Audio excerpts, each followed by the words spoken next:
Hello everyone and welcome back to another solo playthrough of Fallout Wasteland Warfare. We're up to the final tutorial, the Coming Storm, and the board is all set up. However, I will just point out before we get started, this scenario does not say to have any searchables, like these and these. I added them purely because I want to see more danger and whatnot icons. So yes, I know they're not supposed to be there, but we're using them. And the gist of this is the supermutants and survivors are battling to try and get to safety because a huge storm is approaching the wasteland.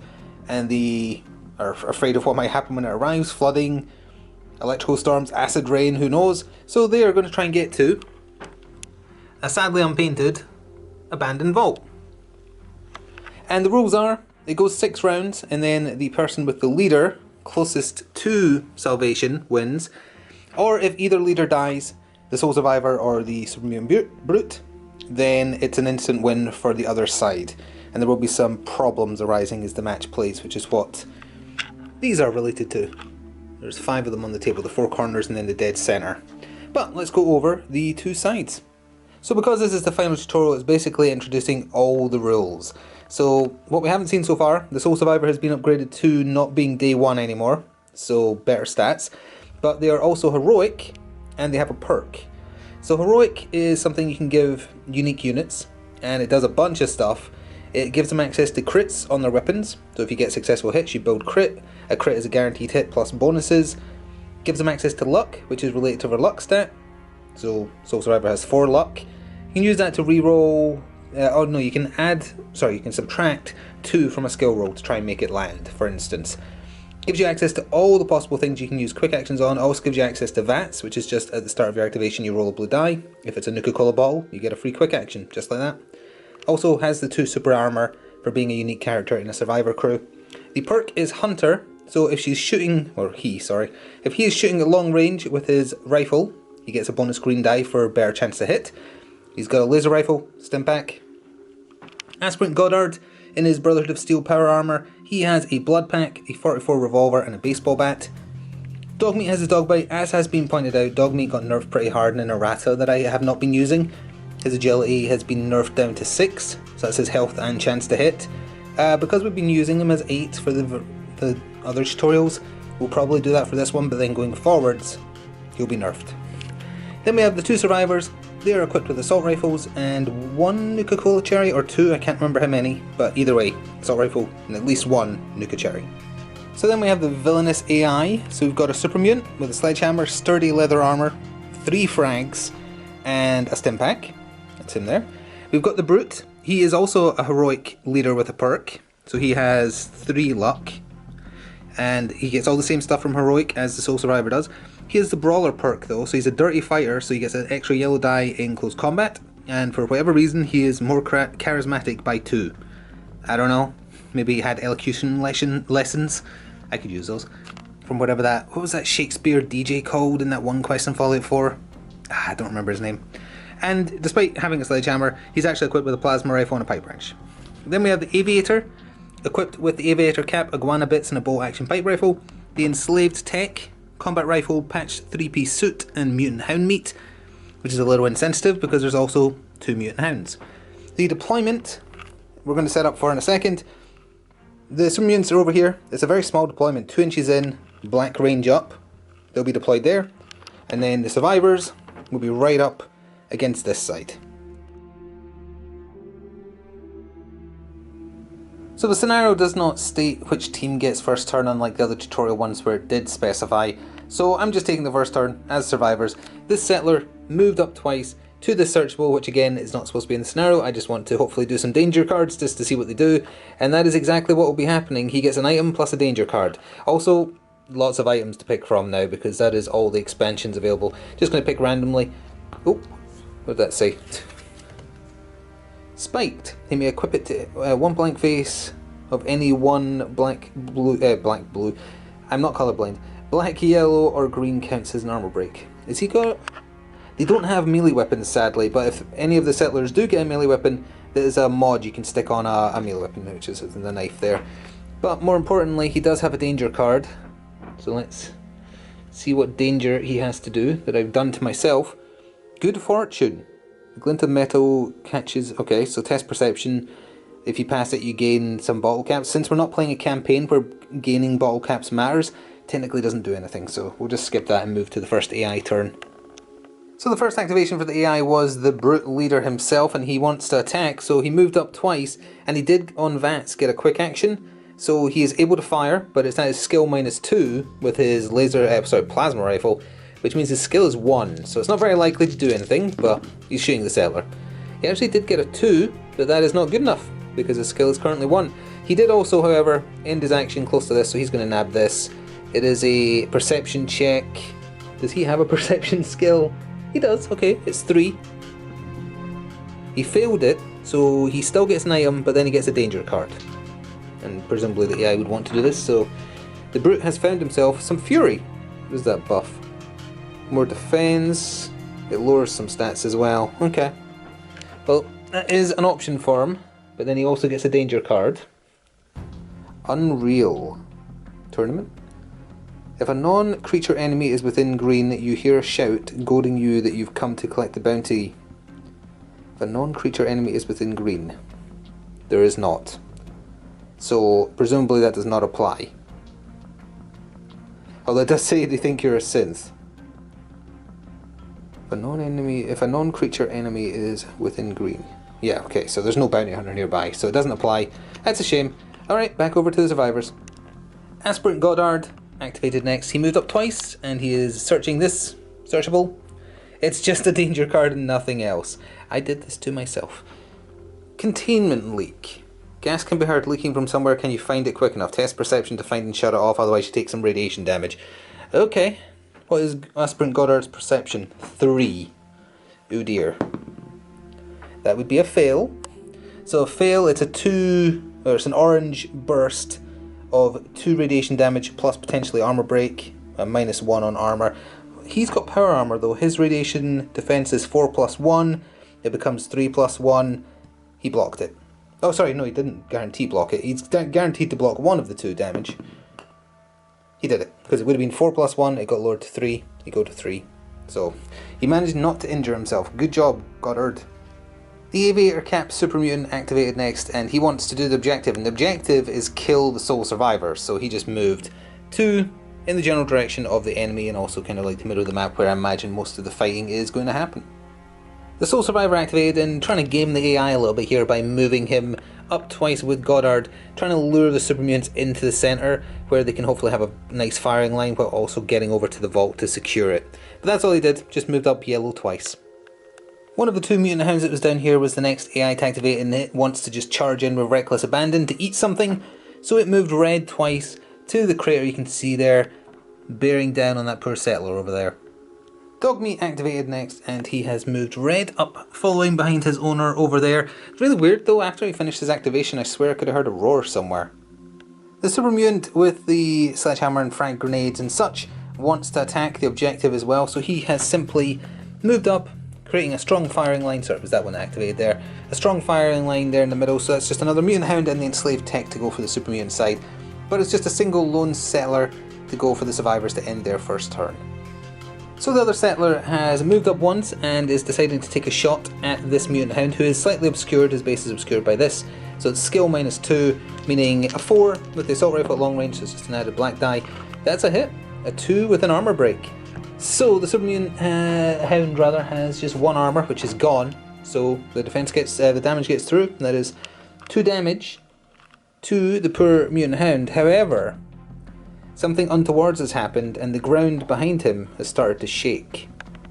So unbeknownst to you watching, after every single activation I have been flipping a token instead of a coin, and on the 5th success of one particular side of this coin, I have to read some flavour text to you now. With a bellowing roar, a Deathclaw stomps into the area, raising its head towards the blackened skies. Years ago, a group of wastelanders set up a series of sirens to assist in hunting the beasts. As the gaze passes over every combatant, your instinct kicks in. Hopefully the sirens still work. So, if we come down here, a Deathclaw has popped out of the ground here, unfortunately behind the poor super mutant hound there. He has specific AI in the scenario, and he is going to cause problems for friend and foe alike. And these on the map are sirens, and if you interact with one of them, you can either move the Deathclaw away or towards the siren you've activated, orange, which is 2 inches. So, that's a problem. I'm going to have to read if he gets an activation this turn or not. Either way, it's still the AI currently, but there is a large, angry problem. So the Super Mutant Hound wanted to attack, so he's gone after the Deathclaw and successfully charged it, but he can't attack this turn. The poor fool. And then the Enslaved Tech is just moving. He moved up here and he is interacting with this, which is danger and an item for the Enslaved Tech. So the item he found was Tesla Bracers. It's for power armor, so we can't really use that. I thought I took all those out. I must have... Actually, you know, let's draw another one because I thought I took all the... Clearly I didn't, because that's for power armor as well. I think I may have accidentally added the pile I meant to discard, because these are all for power armor. Which I guess is fine for a, you know what, let's just, okay, there's one. There is something that is, where is it? No, a sensor array. I definitely included the wrong pile. Wonderful. There you go, it's a rope. It's just you use it to get caps, so all that was pointless anyway. Wonderful. So the way the Deathclaw works is after everyone's turn, it gets to do a turn, 2 actions, and basically it's if it's engaged, it hits the thing it's engaged with. If it's not, it randomizes. If it's equidistant, you can use the siren to influence its movement. So he is going to attack that once I work out what he rolls for an attack. So because Mr. Deathclaw is engaged with that Mutant Hound, he has to attack it. He's using his Deathclaw Swipe, and every time he completes an action, he gets a point towards building up to a Deathclaw Crush, and that needs 3 points to activate. So once he does this action, he'll have 1 primed. What's his skill? His skill is 5 on melee attacks. That would be a 7, so that's a miss on his first one. But he has 2 actions, and he's already engaged. So, that would be a success with a cola bottle, an armor break, and extra damage. What does the cola bottle do on his swipe? It stuns. I can't remember specifically what stun does, but we'll look at that in a second. But it's definitely stunned. It broke the 1 armor that the Hound has and does 1 extra damage.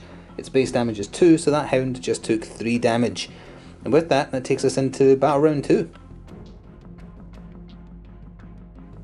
So despite the Deathclaw threat looming, this settler activated first for battle round 2. He's taking 2 long range shots at the Brute because the Brute is the objective, so why wouldn't he? Assault Rifle at long range is just an additional black die, and it is a 6 to hit. That's a hit plus 1 bonus damage. So the Brute's defense, apologies as I lean over here to remind myself, 2 physical defense. He doesn't have any armor or extra armor, so he can negate up to 2. He did, so it only does the 1 extra bonus damage. So 1 damage to the Brute for the first shot. Second shot, that's a 10. That's a big fail. Over to the AI. So the first action for the AI is going to be the Enslaved Tech, but first, Sora's cameo. She don't care. He moved up and he is taking this, which is a perception check. Does he have a perception skill? He does. It is pretty good actually, it's a 5. And that would be a 6. He failed it, so that means he takes a danger and an item. He's hoarding all the good stuff. The item he found is Biocom Mesh. A chem's rightmost common column of effect lasts 1 additional activation duration. Okay, that's kind of relevant. He'll pop that over there, but he also gets a danger card. A pulse of wasteland radiation washes over you. Test endurance. What's the Enslaved Tech's endurance? 3. Nope. He takes 1 rad damage. Okay, back over to the survivors. So after the Enslaved Tech, the other settler has moved up and is just taking a single shot, also at the Brute, also with an assault rifle, also skill 6. That would be a 10 plus nothing. I was kind of caught, but it doesn't matter, because the 10 means it's an instant fail, and back over to the AI. So the normal super mutant is activating and he wants to attack, so he moved up and he's throwing a frag grenade with his blue throwing range, because he's got a good arm, at this settler, so if it lands it's going to catch both of them. So you have to do a skill test, and his skill test for throwing grenades is 5, that's on his agility, and then if it deviates, it depends where it goes. That would be a 10. It deviates as much as possible.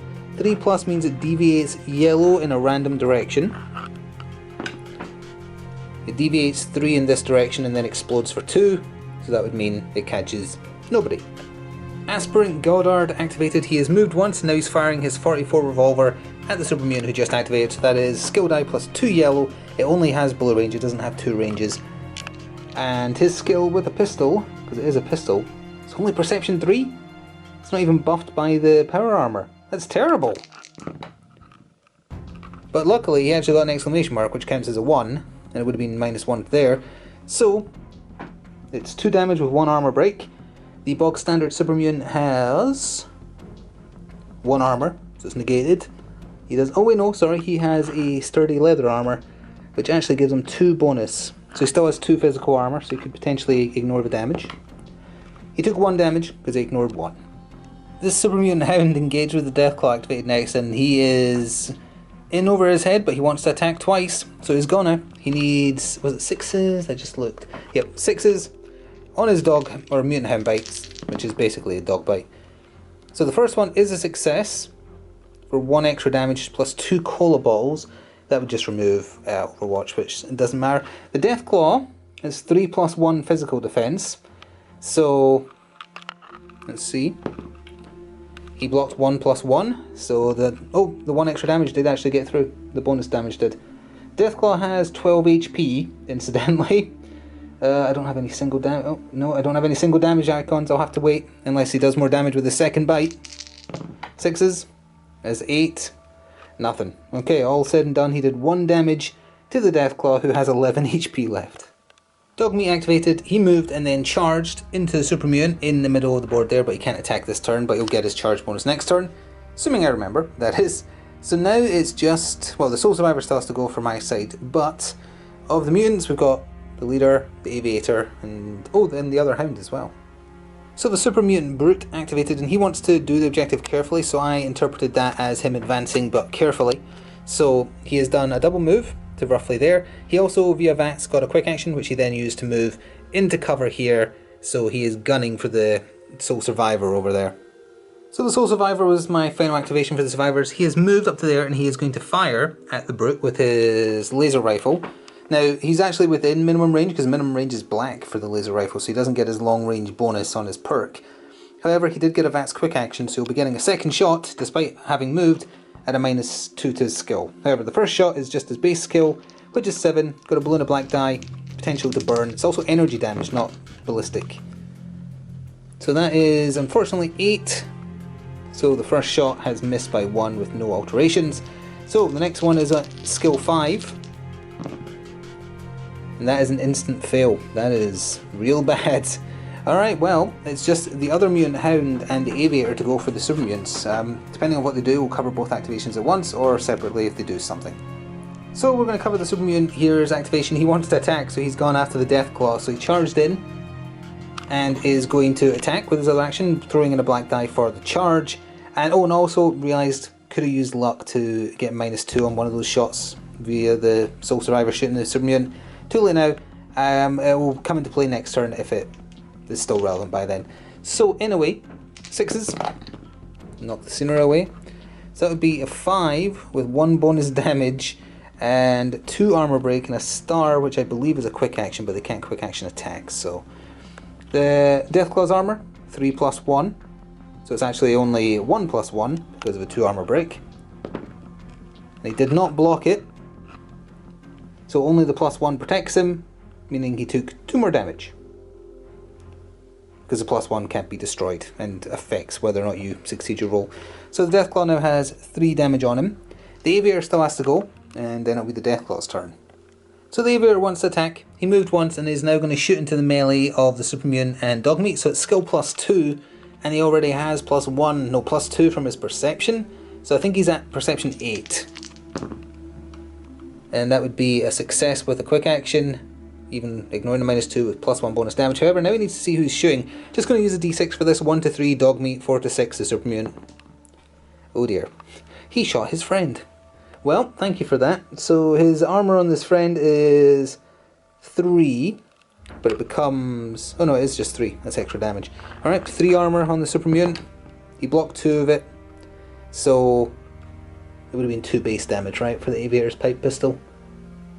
Pipe pistol, pipe action pipe, whatever it's called, yep, 2 damage. So with that bonus damage, that got through for 1 damage.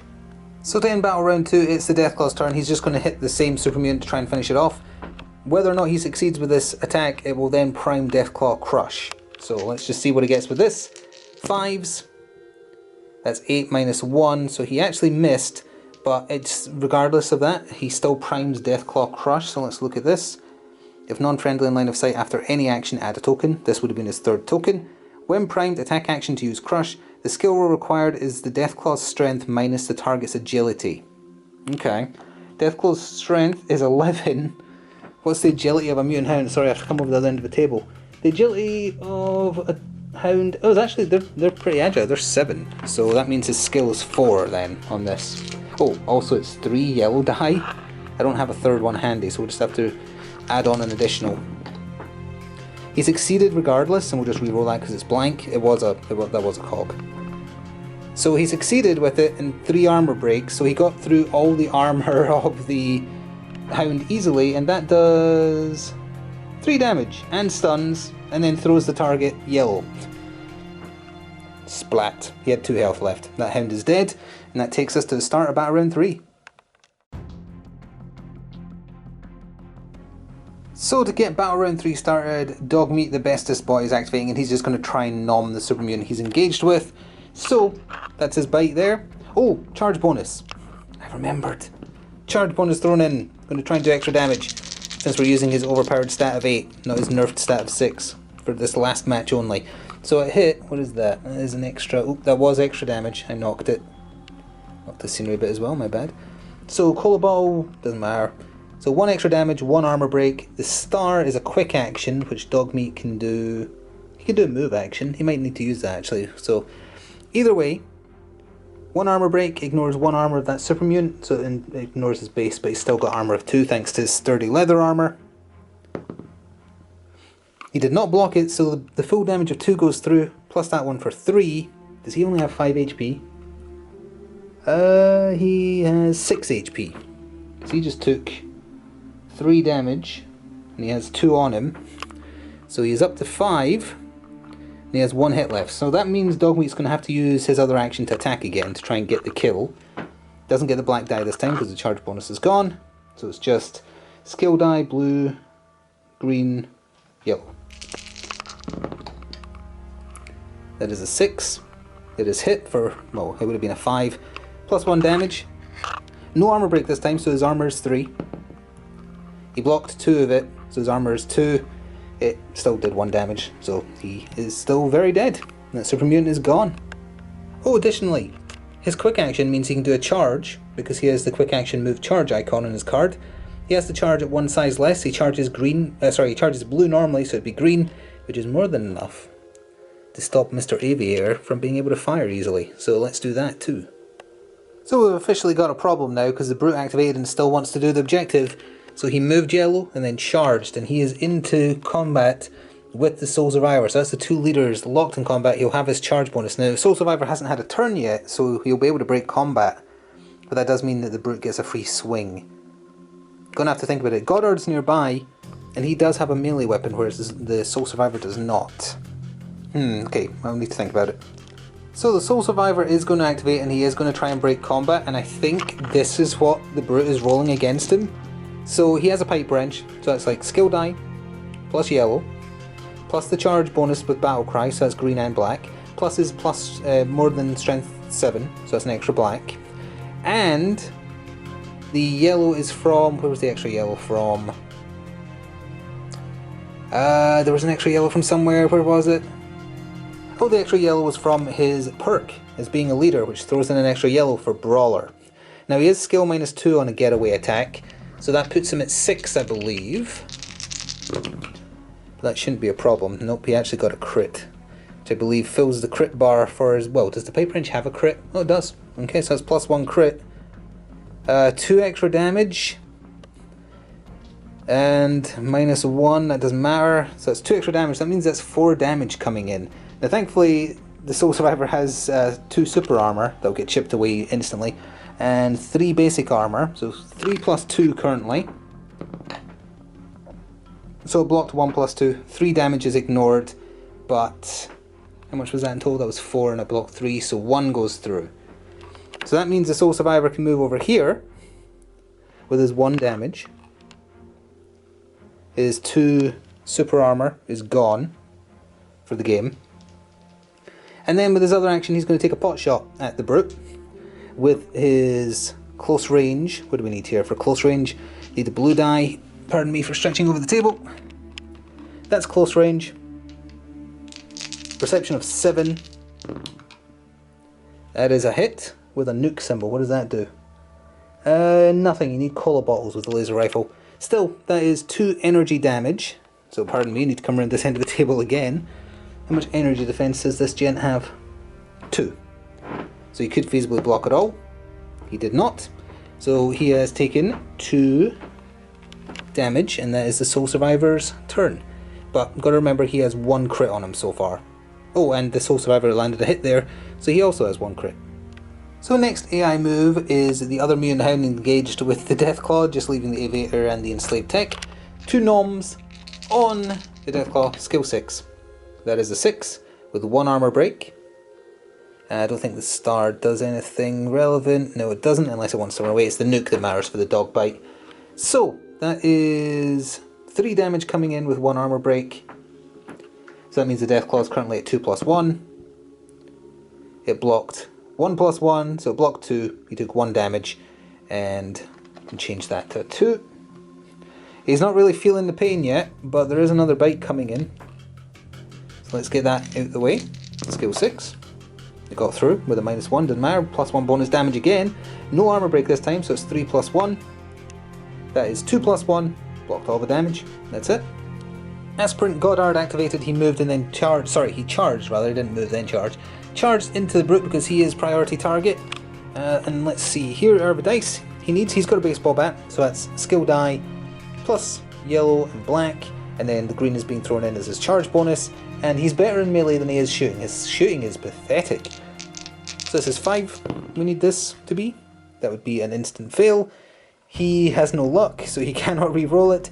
Never mind what I was saying. So we finally get to do something over this end of the table. The Enslaved Tech activated, just leaving the Aviator for the Super Mutant side. He is standing where he is and using his combat rifle at long range, taking 2 pot shots at the objective, which is the Soul Survivor over there. So, long range, it is a yellow plus a green. And his perception is not very good, it's a 3, but hey, he wants to try. That becomes a 6, that's an instant fail. His second shot, Robin gets another shot, is also an instant fail because of the X, which is a shame because it would have been -2 in armor break. I know that changed to a crit, but I rolled it, it was an X. So, over to the Settlers now. So this Settler here is activated, she moved once and now she's shooting into this melee here because no matter who she hits, it's a benefit, I guess. So it's actually long range because short range for the assault rifle is red distance. So it's just a black die that's getting added. Skill of 6. It's a fail plus a quick action. Can she do anything with her quick actions? She can go on Overwatch. That might be relevant, I guess. We'll say she's prepared because if the Aviator tries to break combat, she'll get a shot off. But that's going to happen. But we'll see. So the Aviator is ending off the turn for the Super Mutants. He just wants to attack, so he's going to hit Dogmeat. And I totally forgot the Super Mutants have their faction bonus where they use their physical skill even if they're using a ranged weapon in close combat. So presumably that means the negative doesn't apply. So just rolling yellow-green skill die, using their melee skill. So he's actually rolling a 7, which is really good. And that is definitely a hit. So Dogmeat just gets his base armor. Well, he has super armor actually, so it's 2+2 currently. 2+2. He didn't block any of that, but his 2 free super armor is now absorbed and took that hit for him. And then the other attack, which will not be protected by super armor, also went through with 1 armor break, so his armor is currently only 1, which he did not block, so he took the full 2 damage. Okay, now over to the other Settler to end off the turn before the Deathclaw. So the other Settler has moved and he's going to shoot into this melee over here. So, I totally forgot that they're shooting into combat, so the first Settler shooting should have had a +2, so it would have been an 8, so I think... if she got it, no, she got an X and a cog, didn't she? So no, never mind, that would be a fail either way. He, however, got an instant success. Need to decide who we're hitting, so we'll just roll the 1 to 3, the Hound, 4 to 6, the Deathclaw.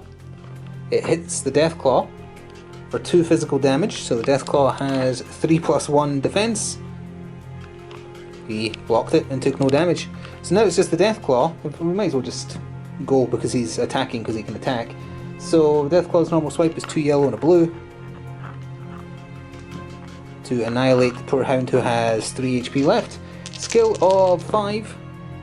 That's a 9. which becomes an 8. So his first action missed. That's 1 more point though towards doing another grab. Then the Deathclaw's other action is a 6. But that doesn't get through either. He needed a 5. So he's 1 action away from getting another crush, but he didn't actually manage to take down the Hound. That takes us to battle round 4. So to get battle round 4 started, Dogmeat is activating because we need to get the most out of him before I start using his nerfed stats. He's going to bite the Aviator twice. 8s. First one gets through for 1 armor break, 1 extra damage. So the Aviator has 2 plus 1, so he has 2.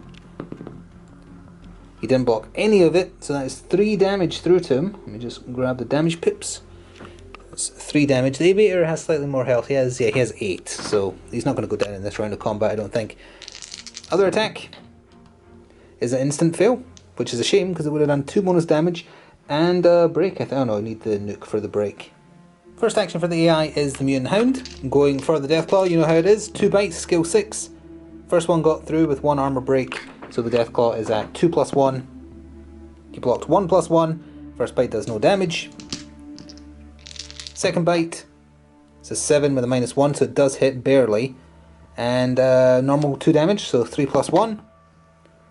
He blocked it all. The Deathclaw just took the hits and kept on coming. So Aspirant Goddard over here is going to activate next to try and do damage to the Brute. And because it might become relevant, double check what you can do with luck in terms of like defensive. You can spend a luck token to add 2 to the skill roll to make it fail of the person who tried to hit you. Or you can flip a luck token, and if it lands lucky side up, you can reduce the damage you took at the end of a completed action where you took damage by 1. So, simple as. 2 attacks coming in with a baseball bat. Skill 5. First one is an 8, so it fails. Good job, Goddard. Second one is a fail with a quick action. Can Goddard attack with a quick action? Nope.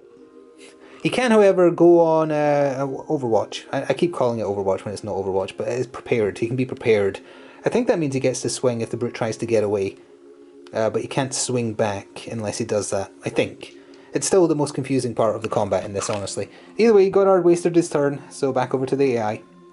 The Enslaved Tech's going to make himself useful and again take 2 shots at the Sole Survivor down the line there.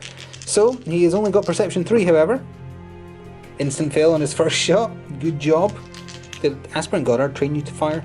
Second shot is a success with a quick action, and that was 1 extra damage. I knocked it to the armor pierce by mistake. What can he do with quick actions? Just prepare. Okay, so 1 extra damage through on the Sole Survivor whose base defense is 3. And it actually blocked 3, so he blocked all the damage. Good job, Enslaved Tech. So from the other end of the board, thanks to the laser rifle being black in terms of range, the Sole Survivor is shooting at the Enslaved Tech who keeps on trying to take pot shots at him. So not only is that the base damage, but because of his perk, the Hunter perk, he's shooting at long range, he gets a bonus green die. He's shooting at the Enslaved Tech twice, Perception 7. First shot is an instant success with a 6, although it becomes a 4. Breaks 1 armor. Does the star do anything with this? No, it's Cola Balls. So the Enslaved Tech is... He's wearing a 3-piece suit, but that doesn't affect anything other than his perception. Oh, that perception would have mattered when he did that item test. Oh well. He has 1 armor which has been broken, so the full damage goes through for 2 energy on the poor Enslaved Tech. Which HP does the Enslaved Tech have? Oh, the Enslaved Tech has 3 HP, he's just dead. Oh, well, I guess for his second action then, he'll move roughly yellow. Actually, let's move him there and just do this because. So what is this? Oh, it's just straight up an item. Fair enough. So the Sole Survivor has found a baseball cap. Plus 2 grenades, increases grenade range by 1 colour. He has no grenades. Would have been really good on the Settlers. Oh well, still, he's got it. So the AI has activated the Brute again, and leaving the Aviator for last, and he wants to go after the objective, so he's going to charge the Sole Survivor and then attack him. But that means he has to do a breakaway from Aspirant Goddard, so Goddard gets to do a swing with his baseball bat at skill -2, which is 3s. Instant fail. Fantastic, Goddard. You're a wonderful sporting gentleman. So, breakaway, charge, and crit plus damage follows. So we're just going to do this live and work out what the super mutant is rolling. So obviously, skill die. Pipe wrench is just yellow. Charge bonus from battle cry is both of those. The Brawler perk adds another yellow. Yes. Yes. I think that's everything. I believe. No. Extra black for being strength 7+, or 8+, whatever it is. He's 8. And he needs an 8. This is real bad. He failed. He failed and got a quick action, and he can quick action attack, so he can actually roll again. So, but that would not be the charge bonuses. So base attack, plus that, plus brawler, and then plus the strength die for being so strong. So the second one is strength -2 because it's quick action, so it's actually 5s. He succeeded and got a second crit token. How many does he need to use the pipe wrench crit? He needs 2, but because he's currently initiated attack, I don't think he can do it this turn. He can do it next turn. 1 armor break, so the Soul Survivor is on 2 physical armor, defending against 3 damage, and failed. The Soul Survivor just took 3 damage. So seeing their leader is in danger, the Lady Settler has moved up twice. Did not want to risk taking a shot. The Soul Survivor has 7 HP incidentally, and has 4 damage currently, so looking a bit spotty. But he can heal though, he has a stim pack. So now it's just the Aviator to end the AI's turn, other than the Deathclaw. So the Aviator wants to do the objective, which means he's going to break away and then shoot into the melee with the Soul Survivor and hoping to hit them. So Dogmeat gets a free breakaway attack, 6 skill, that's an instant success. Would have been better, 1 extra damage, but the Aviator's got 3 armor. It was 3, right? Either way he blocked 1 damage of it, so he still took 2 damage, which means he's at 5 total, which I do not have a spare token for, obviously, which is a shame, but he's not dead yet because he has 8 HP, so he moved and will fire because he broke away, and we'll just do that roll right now. So he's shooting, what's he equipped with again? Oh no, he only has a melee weapon and frag grenades, so he can't. So in that case, if he wants to do the objective, he's going to move closer and hope to charge next turn, I guess. So he's moved up a little bit. So now it's over to the other settler to end the turn and then let the Deathclaw do its thing, I think. So the other settler has moved up and is going to take a shot at the Aviator. Long range, because again, assault rifle is short range red for whatever reason. 6s. So he succeeded, and +1 extra damage. So the Aviator, again, he's got a lot of defense because of that Aviator cap. So it's, yeah, he's got 3 physical. 3 physical.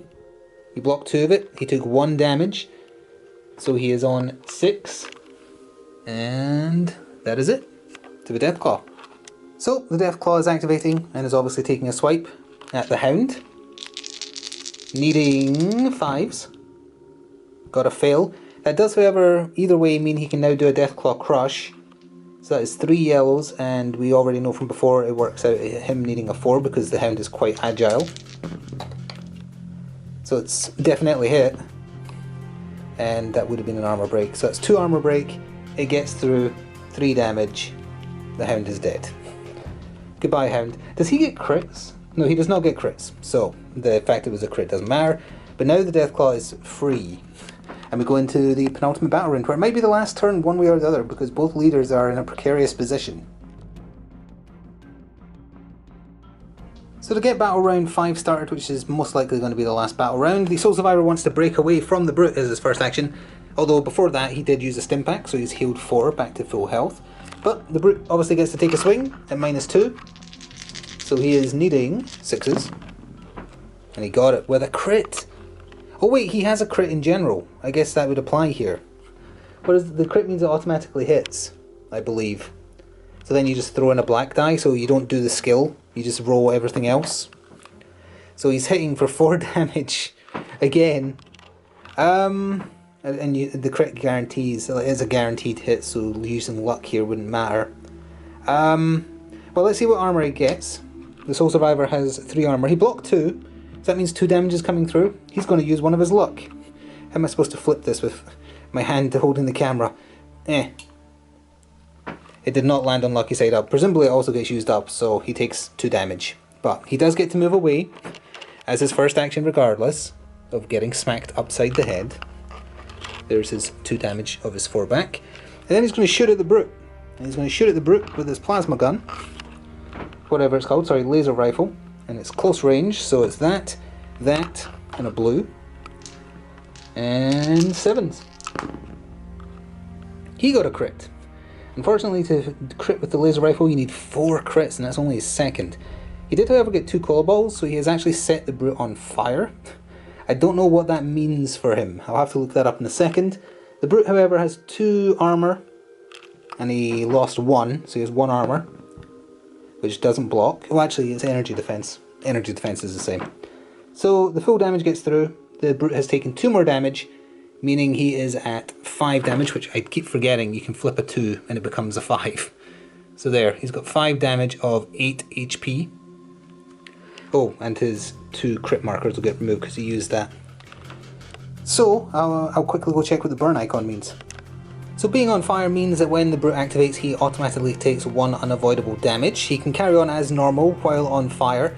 He flips a luck token. If it lands luck side up, the fire goes out. If it doesn't, then it stays on. However, he can also use one of his actions, or a quick action, that's specified, to attempt to put the fire out by doing an agility test. So this is dangerous times. The aviator activated and wants to do the objective, so he's taking 2 shots with his bow action pipe rifle at the Soul Survivor, needing 4s. 6 minus 3, thanks to that green die, it actually did get through, so that is 2 damage. Soul Survivor has 3 physical. Blocks 2, so actually the first shot does no damage. Second shot, that is a success with double armor break plus 1 bonus damage, so the Soul Survivor has 1 armor. And failed, so that would be 3. I'm going to come over here because he's going to use a luck again. Where is the luck tokens? 1, he has 2 luck tokens left after this. That didn't even flip. I can't balance it on my finger to initiate the flip thanks to only having 1 hand free. I'm not even seeing it. Oh, okay, let's do it one more time because I found a way to make it flip. I just spin it my fingers as I throw it. Fair enough. That's 3 damage on top of the 2 he has. That's 5 damage. The Soul Survivor has 2 HP left. So before we go into what could very well be Aspirin Goddard saving the day, totally forgot that his power armor gives him plus 3 strength. He should have been having a much easier time hitting in melee combat. My bad, it's just, totally forgot. So either way, he's going to stand still and shoot his 44 revolver at the brute with the attempt to kill him, so that is skill die plus 2 yellows for armor breaks and such. And he's needing 3s. First one was a massive fail, Goddard. Second one was a massive fail. I think you might have just given the super mutants the game. So basically it comes down to this: the brute is the only other enemy on the field besides the Deathclaw, which is kind of neutral. So he got a quick action via VATS, and he's going to do an agility test with that to see if he can get the fire out. He still takes 1 damage regardless, so he's on 6 damage and has 8 HP total. Yeah. His agility is 4. So he is still on fire, and he still took 1 damage, but he's just going to stand still and shoot the Soul Survivor twice, and if either hit gets through, it's basically game. So he's using the plasma rifle, so that is skill die, yellow plus green because it's short range, because let me just double check, he's within red, yeah. So, it all comes down to this. Perception 3. That is a crit with double armor break and 1 extra damage. So the Soul Survivor has 1 HP, 1 armor, which did block, so it blocks the excess. But that's what, still 2 damage. Oh, how much energy? Yeah, it has 3 energy as well. So that is 2 energy damage, 5, 6, 7. The Soul Survivor has been turned into a puddle of green mush and is dead. The super mutants have won, although it's a Pyrrhic victory because the brute is going to burn to death next turn, regardless. The vault opens, the super mutants get inside, leaving the survivors to deal with a very angry Deathclaw that wants to devour them all. So despite it being a super mutant victory, that was fun, playing through the tutorial missions in Fallout Wasteland Warfare. That's the last of them. So now what we're going to move on to next time is the AI specific scenarios, which are built for being a bit more simple to give the AI more freedom to work around not having a human brain necessarily deciding everything one side does. The other benefit of those is that they are not, barring the first one, I think the first one is super mutant enemy specific. After that, it doesn't specify teams or cap amount, which is like points. So we'll be able to be a bit more varied. So we'll move on to the AI scenarios next time in the future. First one, super mutants. Beyond that, we're going to definitely see a creature force, down the line, Robot Force. So thank you for watching these. I do hope you enjoyed playing through the tutorial missions. You can go check out the unboxing of the 2-player starter set if it's given you a taste for Fallout Wasteland Warfare and you want to see what you get. Basically this scenario used everything you get. There's no added extras except you're supposed to have the female sole survivor, not the lone survivor, but I was using the right stats, just a different model because it was painted. Thank you for watching. See you in the future for more Fallout. Ta for now.